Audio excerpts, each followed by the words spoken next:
Yo guys, I'm Jamie, you're watching Shine Guys. We are out here, jacked up Subaru, gonna make it look brand new. Your dog jumps on your car, scratches the hell out of it, don't trip, we'll get it done. Watch. So if you can see, is that showing up? Mm-hmm. Ton of dog, her dog jumped up, scratched the whole side of her car. So I'm just gonna I'm gonna put some eco wash on it. Wipe it down. So I'm gonna wipe it down first, and then I'm gonna eco wash it again, and then I'm gonna clay it. Okay, now I'm gonna grab my clay mitt. This is it's Presta, but you can get a nano skin, a lot of different brands, but they're all pretty similar. So now I'm just gonna shoot some eco wash on it again. Grab my mitt, just gonna clay it really thorough. And what made you want to use clay on it? So the reason why you want to clay is you want to get all the embedded contamination in the paint. Just any type of fallout, industrial fallout, that adheres to the paint. So good clay is key to having a good finish. If you don't clay, when you finally get to that your final process of polishing, you're gonna notice these tiny little micro dots all around in your paint. So claying is essential. Okay, all right, so now, and all the time too, when you're using these mitts, I like to turn them inside out, just for storage. Okay, now I'm just gonna wipe again. Okay, so now what I'm gonna do is I'm gonna grab my rotary tool. I'm actually gonna use a smaller pad, a Lake Country wool. This just helps me better control. This doesn't cut, this is a blend, so it doesn't cut as fast, but it actually finishes out really well, and it doesn't leave as deep and as aggressive tracks in your paint. They both do the job. I like straight, the straight wool. This is the cheap Auto Magic. So they're all pretty similar when you get the 100% wool. Okay, so now I'm gonna use my M100 and I'm gonna go to town. Let me grab my light so you guys can see what we're working with. Light. You always need to have your light. If you can see in that picture, or in the video, that's coming off pretty good. Yeah, these ones right here. All of these. Okay, so the whole upper half of the car has them. You can see there's deeper ones over here. But I'm just gonna do this whole area, pound that out real quick. Here we go. All right, so what I'm gonna do first is I'm gonna throw a bead of compound on there. I'm gonna pick it up. I'm gonna slightly open the window, slightly open the door, so it's not, because I have to get on this edge. So I'm gonna slightly open it. We also have a tool that you can put in there that let's just grab that. You guys can see that. These are really good to use to help keep it so you don't really touch your edges. So what you're gonna do is you're gonna grab this edge. So this attaches on right here. And then this is gonna latch on to here. So now you have good control, good, nice, sturdy. Cool tool to get. It's a door brace, use it on hoods, use it everywhere. It's dope. All right, sweet. I'm gonna go ahead and put a bead of M100 on here. Bam. And I'm just gonna lightly just scrub these out, smooth these out. And let's check it out.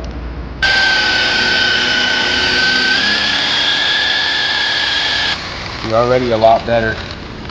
A little more. So I'm using about 1800, between 1000 and 1800 RPMs. It's like a good spot to control your tool. You can wrap it up, but 1800 is probably good for me.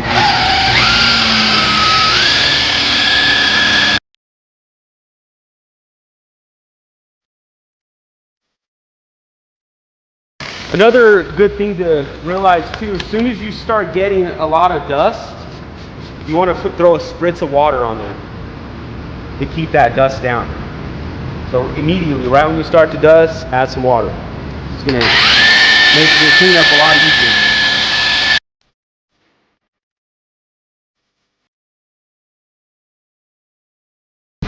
easier. As soon as you're done doing those edges, you want to shut those doors. You want to shut the door because you don't want any of your compound getting inside the vehicle. Paint is hammered. Like, see that pretty good? Yeah.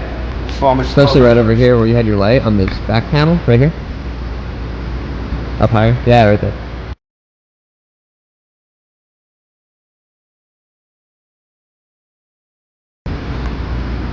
You know, like every time you see these bigger scratches when you're using your tool, you kind of want to, you know, ramp up your speed and then drop it down when you're going to flow over your paint.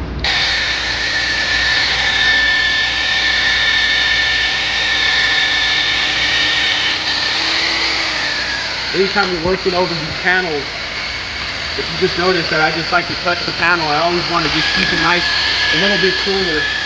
You don't want to go too hot. So see, as you can see when I'm polishing, I'm choosing the direction. You don't want to, if you're going to go up and down, you want to stick with that. So stick with the consistent pattern so you can have a nice job to finish up on. You know, you kind of want to make everything in unison. If you're going to sand, you keep that same sanding pattern across the board. If you're going to use your rotary, if you're going to do that, you want to keep the same. If you're going to do up and down, you know, that's good for coverage reasons. But you know, if you want to advance up and learn how to use your tools properly and always be more efficient, you want to keep that same direction. Like I said, when you're using a rotary, it's like spreading mayonnaise, spreading peanut butter. You want to have that consistent, nice, consistent swipe. You know what I mean? For painters, because we paint here, you want it when you're looking through your paint, when you're shooting a panel, you're looking through your pattern. You have your 50-50 pattern that you're shooting. You're looking at that pattern when you're spraying that clear. So you want to kind of go straight across, boom, boom. You want to have that nice pattern. Same concept when you're using your rotary or any polishing tool, but specifically with this tool.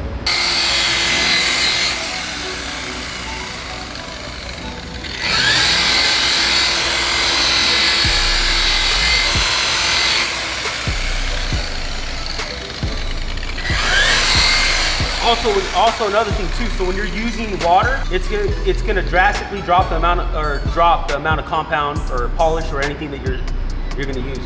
So it's also an efficiency thing.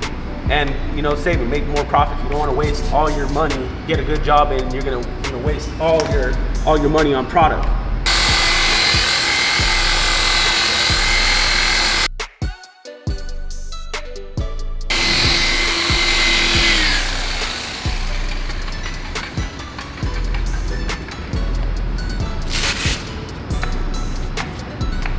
All right, so this is a really good pad to have. This is like a mid-finishing cutting pad. What we like to use it here for is we like to follow up. So you're still cutting, you're still gonna cut, but we wanna just follow up and give it that nice consistency for our next step. Again, same thing, you want water, you don't need to switch your compounds, still use your compound, still use a heavier compound. This is like I think a Malco product or a Mach product. I got the hookup. Holla if you hear me. My boy is out here supplying. I got a supplier. So the same thing. This is my final step. This is my final step until when I move on. But what I'm doing is I'm gonna evenly take out all my rotary tracks. So when all I have to do is my next step is gonna be really quick. So let's do that.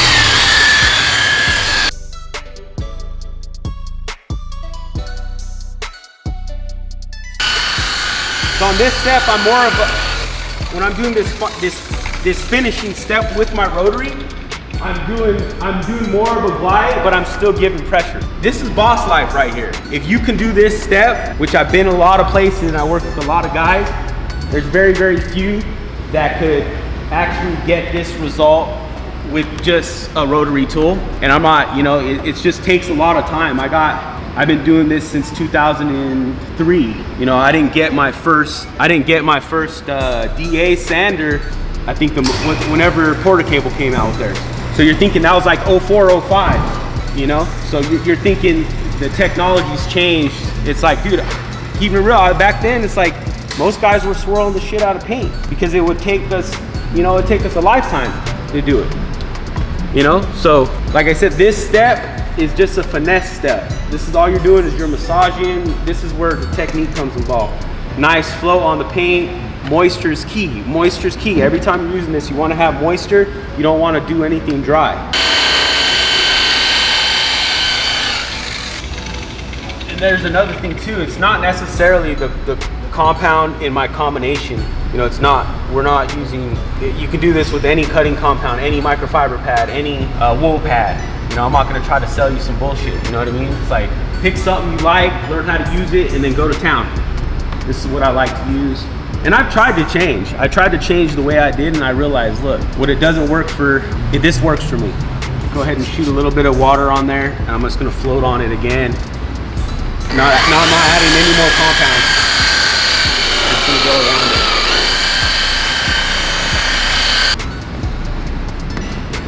All right, so there still is tracks. There still is some rotary tracks here, and there's a deeper scratch. Rule of thumb, grab your fingernail on it, it ain't coming out. But that's a really deep shine. And like I said, this is just a rotary. Next step, what I'm gonna do is I'm gonna go ahead and I'm grabbing my my DA, and then I'm gonna go ahead and I'm gonna take out these minor swirls, rotary tracks from my polisher. But god damn, dude, that's shining, dude. That's surprise myself sometimes. Switch to, we're gonna do the Rupes Fine. It's just bomb. If you ain't using this, it's the truth. It works really well. Same thing now, my rotary or my microfiber step. I'm just gonna hit a spot because I want to see how bad it hazes up, and that's gonna tell me if I want to use this pad enough or not. If it hazes up, I'm gonna go ahead and just switch it. I'm gonna go to least aggressive. Go probably to a foam.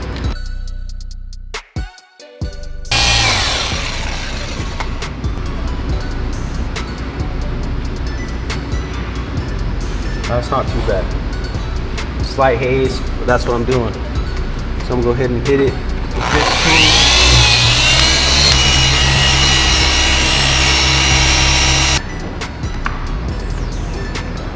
I was kind of hazing it up quite a bit, so I'm gonna go ahead and try it.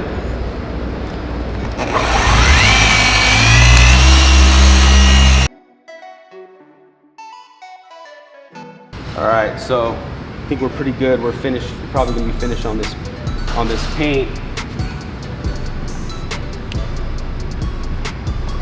Okay, so we finished doing all the scratches on this panel. All right, there you go. Real paint correction. We are out here. Anyways, this is what we're supposed to do. We got out all the dog scratches. If your dog jumps on your car, you know where to bring it to.